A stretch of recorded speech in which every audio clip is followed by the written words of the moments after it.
how do you actually deal with the actual lifestyle? Because there's a lot of late nights, early mornings, being here, being there. Like, how do you manage that? I don't really know. It's just become the lifestyle, I guess. I eat good, and my managers help, so that's another like good thing because it is a bit hard. But like, yeah, we got schedules, and I got food. As long as I got food, and I'm good. Do you reckon your friends have understood like your lifestyle as of yet? No. Do you get like, Max, why didn't you give me a +1? I wanted to come to that, but it still worked for you. Do you know the maddest thing is? It's so weird because the times when I want my friends there and I need them there, they're not there. When they see that it was a lit night, everyone was there, we was all turning up. Oh, Banks, why didn't you invite me? I'm thinking, bro, I invited you like a week ago to my thing and you didn't come. So, like, I don't know, what do you want me to do? But yeah, sometimes people do like complain, but they get it, I think. They get it now because a lot of the time I'm being brought in from someone as well, so I can't always bust everyone. But whenever I can, I do. Like, I'm always rolling with my raw friends, like, out of the industry, like my day ones. So that's a good segue. So you're from South London? Yeah. Which part are you from? South East. I grew up in Wharf Road, which is SE17, the home of Bagel King. Yeah. And yeah, I live in Bermondsey now, so yeah. South East. What was life for you like growing up, like in terms of school? What kind of student were you? Honestly. I was always like smart. I was defo naturally smart, but I think that kind of made me fall behind in the end because I knew I was so smart. I didn't really want to listen in class. I used to always talk a lot and like slowly but surely became the class clown, which is at the time I thought I was cool for, but not anymore. And yeah, I was a cool student. Like the teachers understood me because I was always honest and I wouldn't lie, but I didn't always know how to focus and like behave. And when I got to secondary school, it was worse. Like it led on to loads of different stuff basically. So from not focusing in class to just not going to class and then not listening to anyone. And so I wasn't the greatest student, but I defo was smart when I went to secondary school. Do you think that that's like probably what you're being taught just wasn't, you weren't finding any interest in it? Because I think a lot of students coming up, they're not really intrigued with what they're being taught in there. Yeah, I wasn't interested because like when I would do certain lessons, like my music lessons and like PE and like all the practical stuff, I was cool. Like I did what I needed to do, I was there. But when it came to like sitting down and really like writing stuff and memorizing stuff for tests, I just wasn't interested, I'll be fair.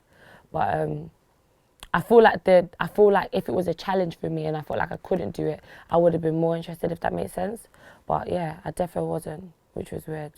Yeah. So then college, you go into college. Did you go to college? Yeah, I did. Yeah, and how was that for you then? A bit more freedom, isn't it? A little bit more. Yeah, the freedom.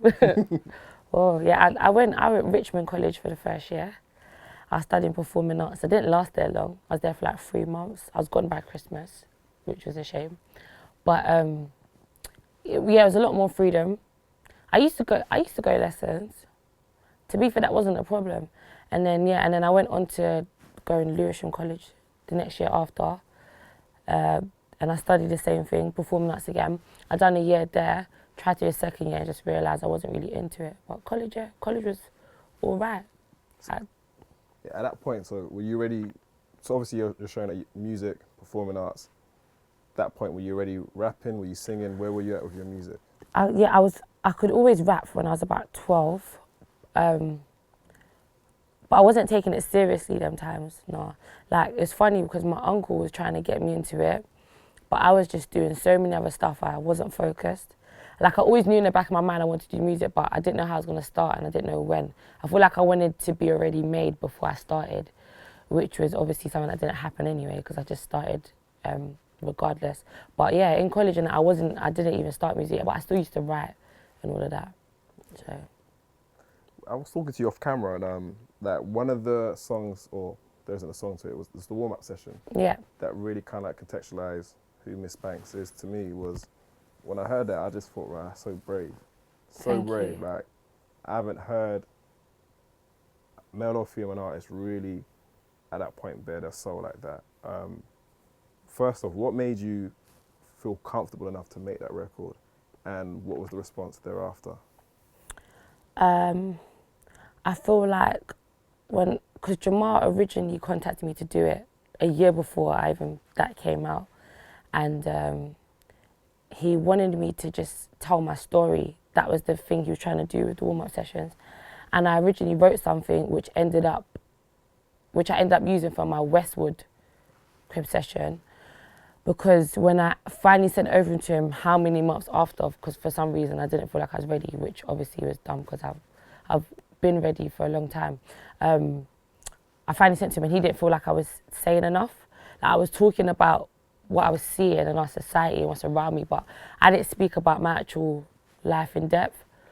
So when he said that, I just thought, I'm really gonna have to dig deep in it, which was like scary for me. But I just felt like, you know what, at the end of the day, if I just tell my story and everything I've been through, or like at least a chapter of it, it's gonna show girls from like where I'm from and who I've been through, and like where I'm from and have been through what I've been through, that it doesn't matter what's happened to you, you can still become someone, you can still go for your goals and like go for your dreams. And I just thought, you know what, there's not going to be no harm. Like my family might not be happy that I've spoken certain things, but I'm just going to say it. I don't know who's going to help, and thank God I did, because it helped a lot of people. I think it's the first time I actually really touched people emotionally, and girls DM me saying that it made them cry and it made them like just want to like heal properly from all the things they've been through. And I'm in the end I was happy I did it. So yeah, you touched on a lot though. I touched on a lot.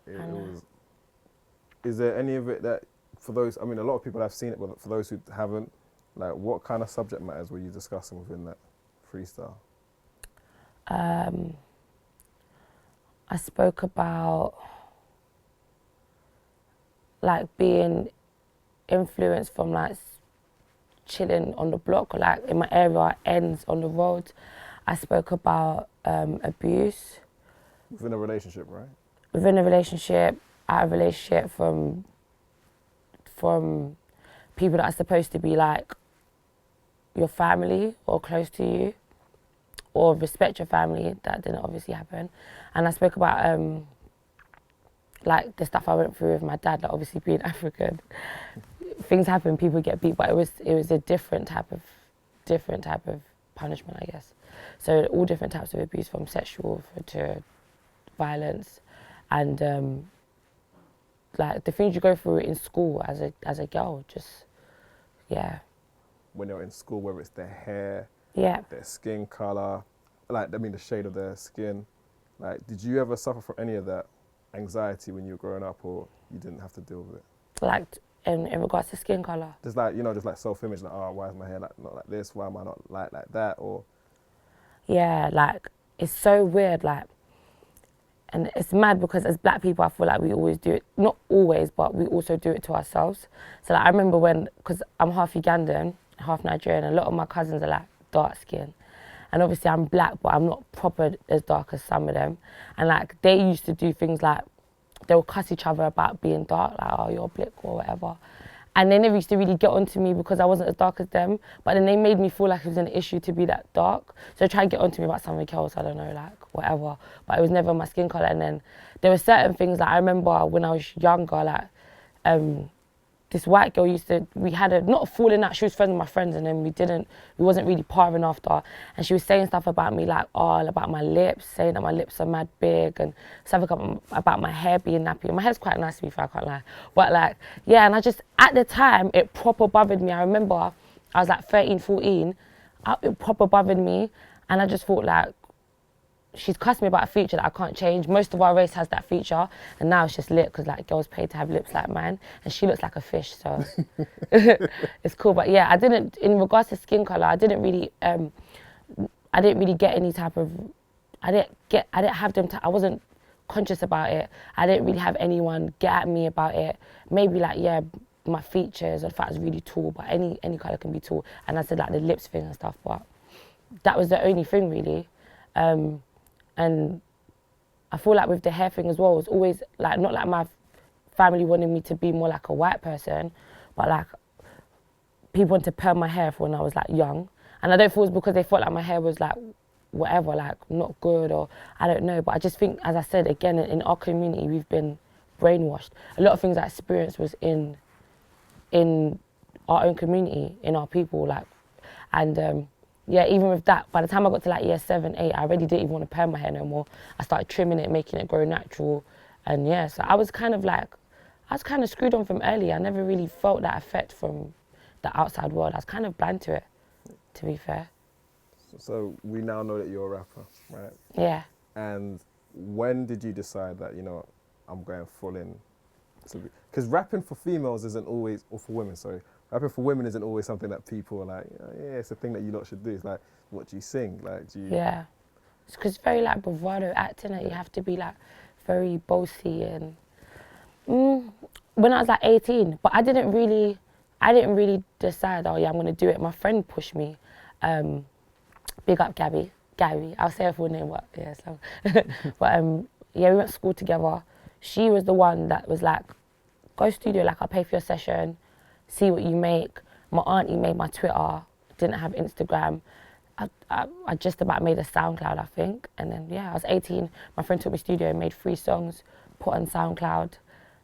Started using my Twitter a bit more, and then after that, like loads of opportunities started rolling in, which kind of solidified the fact that yeah, I definitely want to do this. I got invited to an open mic the week after, called Rate Me Please or something. It was a remote London show, and I didn't make it. Like I was a bit late, and like loads of people were trying to loads of people were trying to do the open mic basically, or the competition. Sorry. So people going from early, like. So I missed it, but then I ended up going to another one called Hip Hop Nation. I performed there, done it a cappella, went with like 20 followers, came out with like 200 followers. I thought, wow. And I loved the feeling of it compared to performing arts as well. So I thought, definitely gonna go for this now. It's about time. I went on to win Rate Me Please after my 3rd visit. 2nd time I was on time, still full up. Then the 3rd time I went like 3 hours earlier, and then, yeah. Did you have any nerves at all, or were you just like so confident in your ability at that point? I still have nerves till today. I feel like I was nervous, but it never shows because I'm only nervous because when I get on stage, I want to make sure it's a great performance. I want to make sure you're entertained, and if you came out that night, you go home feeling like it was worth it. So that's the only reason why I'm nervous anyway. So by the time I get on stage, I'm good because it's all about putting on a good show from there. So yeah, got to be nervous. Shows that you care a little bit, I guess. Yeah. You know, I realised this from you that I think that you show a lot of confidence, but from talking to you, like you're still like you're sweetheart kind of thing, yeah. So people say that, but you know it is. I'm a believer of like, not fake it till you make it, but fake it a little bit, yeah. Like you gotta believe you are before you really are. Like I believe I'm rich before I'm rich. I believe I'm a star before I'm a star. Whatever.